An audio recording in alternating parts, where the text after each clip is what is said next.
Basically, I asked my dad for a dirt bike when I was 3 years old. And honestly, I don't know where I got the passion for motorcycles from. It's just something that, as long as I can remember, I've been interested in.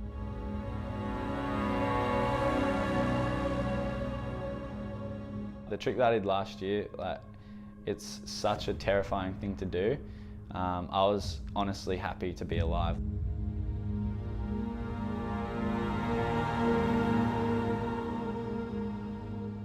You feel alive when you're closest to death.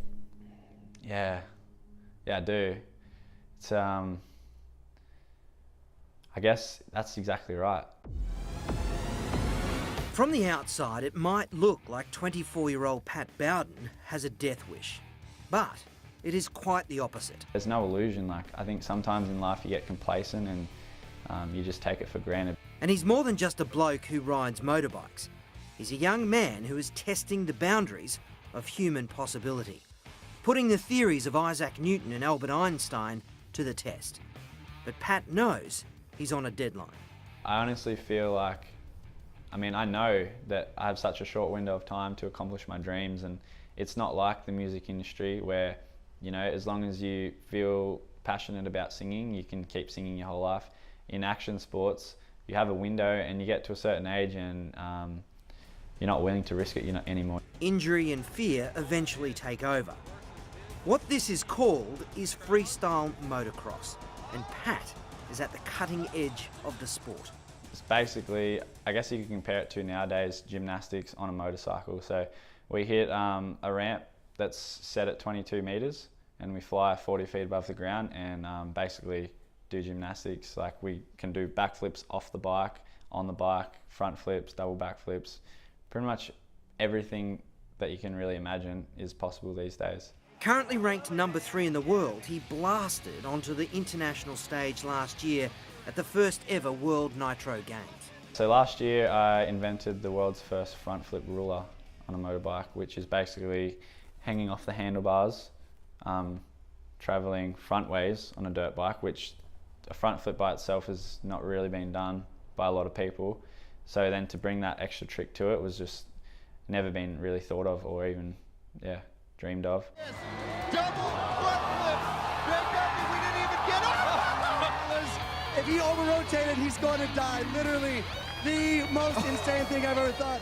But even that only earned him a second. He was controversially beaten by an American who executed a double forward flip. A lot of people, they were coming up to me saying, you should have won, your trick was perfectly extended, perfectly landed, everything. You should have won. I just landed the world's first ruler front flip. I'm alive, everybody's alive, everybody's going home safe to their families, and it was an amazing night. That was then. The only person in the world who's done that trick. So why don't you just do that one again? It's already been done. It's a progression, that's why we do what we do. Now Pat wants to win, and so on Saturday night, he again needs to try and do something never done before. So this year I'm planning to learn a rock solid front flip. So that's plan A, rock solid front flip. So you do a front flip, grab onto the back end of the bike and let go, and whilst flying probably 60 feet in the air and 15 metres forwards. For 2 weeks he's been here at Travis Pastrana's home in Maryland, trying to pull it off. Travis Pastrana is a pioneer of the sport. The Nitro World Games are his brainchild. Will I do it at World Games? That's the question. Here, Pat has the safety of a giant airbag to land on, something he doesn't have back home in Australia because he's largely self-funded. So this is literally the first time he's tried the stunt. And the first time he tries to land it will be at the Nitro World Games. You're not even sure if it is possible. It could be an impossible Well, trick. in my head it works. The physics work, and from my experience, if the physics work in my head, there's a good chance that they'll work in real life. If they don't, the consequences could be fatal. If I was to die from riding dirt bikes, I feel like I'd be pretty content with it, It's the thing that I love, it consumes my whole life. It consumes every thought I have in it.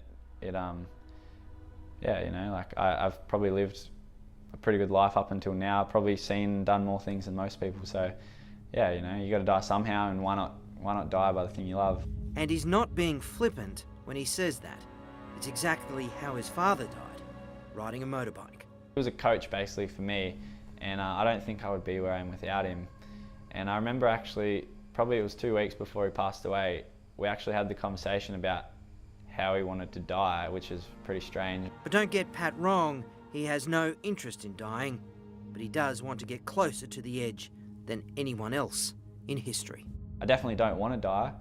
Definitely, I have a lot more big dreams that I want to accomplish, but yeah, you know, like what better way to go than doing what you love.